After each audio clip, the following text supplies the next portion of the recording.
কোথা থেকে এলো গো? এখনো বুঝলে না গিন্নি? এই মাছ কালকে রাতে আকাশ থেকে পড়েছে। কালকে রাতে আমিও বৃষ্টির শব্দ শুনেছি। গিন্নি বলল শিলাবৃষ্টি হচ্ছে, সকালে উঠে ইলিশ মাছের বৃষ্টি দেখবো তা কল্পনা করিনি। সারা জীবন তো ইলিশ গুড়ি বৃষ্টির কথা শুনেছি, কিন্তু সত্যিকারের ইলিশ মাছের বৃষ্টির কথা তো কখনো শুনিনি বাবু। কি হয়েছে? আমার উঠোনে এত মানুষের হট্টগোল কেন? কি হয়েছে এখানে? দেখেছো গোপাল কাকু, এক কাণ্ড হয়েছে, সারা গ্রাম ইলিশ মাছে ঢেকে গেছে। সত্যিই তো, আমাদের উঠানেও দেখা যায় ইলিশ মাছের ছড়াছড়ি। এত ইলিশ এলো কোথা থেকে? যেখান থেকে আসুক সেই নিয়ে ভেবে লাভ নেই, বরং এতে আমাদের ভাগ্য খুলেছে। এখন থেকে আর নদীতে যেতে হবে না, উঠোন থেকে ইলিশ মাছ কুড়িয়ে বিক্রি করতে পারবো। ঠিক বলেছো দাদা, এতদিনে বিধাতা বোধ হয় আমাদের উপর মুখ তুলে চাইলো। কিন্তু এই ইলিশ মাছ বেশিক্ষণ সংরক্ষণ করে রাখা যাবে না। এই মাঝরাতের মাছ কিছুক্ষণ পরই নষ্ট হতে শুরু করবে। চলো দিদি, কয়েকটা মাছ ভালো করে গিয়ে ভেজে নিয়ে আসি। আহা, তো দিন যে ইলিশ মাছ ভাজা খাই না। হ্যাঁ রে, আমি আজ সর্ষে ইলিশ রান্না করব। বেছে বেছে একটা বড় মাছ ধরতে হবে। সে তোমরা যা খুশি করো, আগে সবাই মিলে মাছগুলোকে একত্রিত করো। ওগুলো বিক্রির বন্দোবস্ত করতে হবে। আর প্রকাশ, তুই গিয়ে মহাজনকে সংবাদ দে, উনি এসে মাছগুলো নিয়ে যাক। আমি এখনই যাচ্ছি দাদা, মহাজনকে একেবারে সঙ্গে করে নিয়ে আসবো।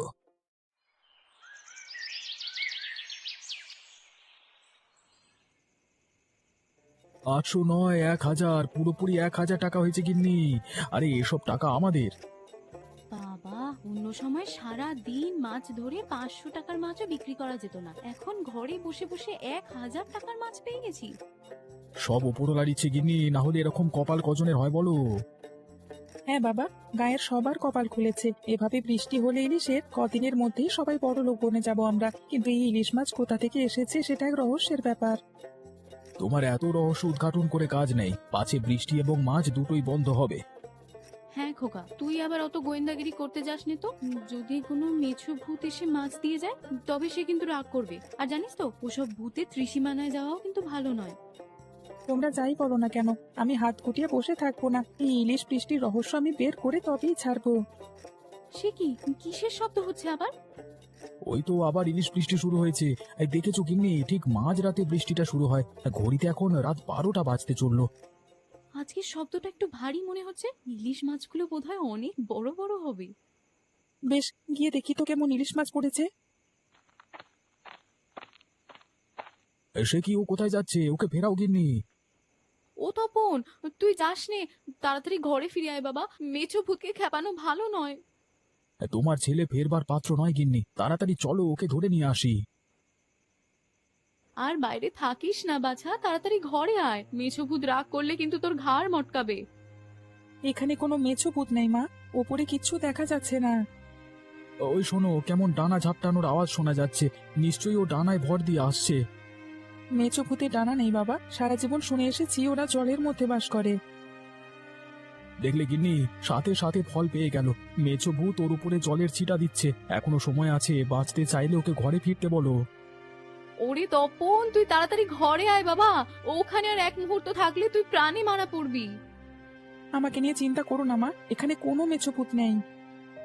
তাহলে কি আছে? ডাকিনি, মায়াবিনী? সেটা কালকে সকালে বুঝতে পারবে। এখন আমি জঙ্গলে যাচ্ছি, একটু পরে ফিরে আসবো। তোমরা ততক্ষণ ঘরেই থেকো। তপন, তুই যাস নে বাবা, ফিরে আয়, এক্ষুনি ফিরে আয়। যেতে দাও, যেতে দাও, ওকে যেতে দাও গিন্নি। ওই ছেলে ফেরবার পাত্র নয়, ও আর আমাদের কোনো কথা শুনবে না।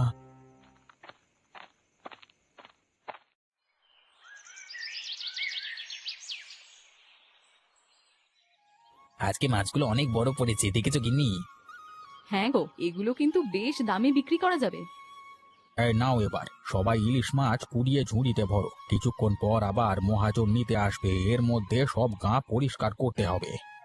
তাই করছি, কিন্তু কি ব্যাপার বিমল দাদা, তোমাদের মুখগুলো এরকম শুকিয়ে আছে কেন? কি হয়েছে বৌদি? আর বলো না প্রকাশ, কাল রাতে ইলিশ বৃষ্টির রহস্য জানতে তপন ঘর থেকে বের হয়ে গেছে, এখনো তো ফিরে আসেনি। সে কি বৌমা, এই কথা আমাদের এতক্ষণ বলনি কেন? সকালে উঠিয়ে আমরা সবাই খুঁজতে বের হতাম। এখনো সময় আছে, চলো সবাই, আমাদের তপনকে খুঁজে বের করতে হবে। আমাকে আর খুঁজতে যেতে হবে না কাকু, আমি চলে এসেছি। তপন, তুই এসেছিস বাবা? কোথায় ছিলি তুই এতক্ষণ? কোথায় থাকবে আর, জঙ্গল থেকে এসেছে। আর দেখছো না চেহারার কেমন অবস্থা করেছে। আমি ওই জঙ্গলেই ছিলাম মা, সেখানে গিয়ে মাঝরাতের ইলিশ বৃষ্টির রহস্য জেনে এসেছি। তা কি কারণ জানলে বাছা, কেন এই ইলিশ বৃষ্টি হচ্ছে? এই ইলিশ বৃষ্টির জন্য দায়ী শীতের অতিথি পাখি। আমি জঙ্গলে গিয়ে হাজার হাজার অতিথি পাখি দেখে এসেছি দাদু, ওরাই আমাদের গায়ের উপর ইলিশ মাছ ফেলে দিয়ে যায়। কি এমন পাখি যেটা এত বড় মাছ তুলে নিয়ে আসে, আর সেটা যে পাখি এনেছে তা তুমি নিশ্চিত হলে কিভাবে?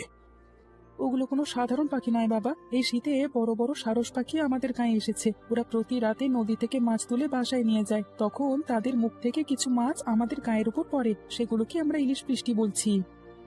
বাবা বাবা বাহ, দাদু ভাইয়ের বুদ্ধির তারিফ করতে হয়। তা তুমি নিশ্চিত হলে কিভাবে সেগুলো সেই সারস পাখির কাণ্ড? কালকে রাতে বাইরে বের হওয়ার সময় আমার উপরে ইলিশ মাছের সাথে পাখির বিষ্ঠাও পড়েছিল। তা দেখে আমার মনে হলো এই বৃষ্টি কোনো অলৌকিক কাণ্ড নয়, এটা কোনো পাখির কাজ। তারপরে জঙ্গলে গিয়ে তা নিশ্চিত হয়েছি, সেখানেও অনেক ইলিশ মাছ পড়ে আছে। যাক বাবা, তাহলে ভালোই হয়েছে, অবশেষে ওই পাখিরা আমাদের সাহায্য করেছে। কিন্তু ওই পাখিরা তো বেশি দিন থাকবে না, ওরা চলে গেলে আমাদের আবার আকাল শুরু হয়ে যাবে। সেই জন্য আমাদের কাজ করতে হবে, এই সারস পাখি যাতে এখানে সারা বছর থাকে সেজন্য একটা অভয়ারণ্য তৈরি করতে হবে। ঠিক বলেছো তপন, সেজন্য আমাদের এখন থেকেই পাখিদের জন্য বাসা তৈরি করতে হবে। তারা যাতে নিরাপদে বাস করতে পারে তাদেরকে সেই নিশ্চয়তাটা দিতে হবে। ঠিক বলেছ বৌমা, আমাদের খেয়াল রাখতে হবে ওসব পাখিদের যাতে কোনো অসুবিধে না হয়। ওরা আমাদের লক্ষ্মী, যতদিন এই সারস আছে ততদিন আমরা মাছে ভাতে থাকবো। তাহলে চলো সবাই, আমরা এক্ষুনি কাজটা শুরু করি, এই পাখিদের আমাদের গ্রামেই রাখতে হবে। হ্যাঁ হ্যাঁ, তাই চলো, আমাদের আজকে অনেক কাজ।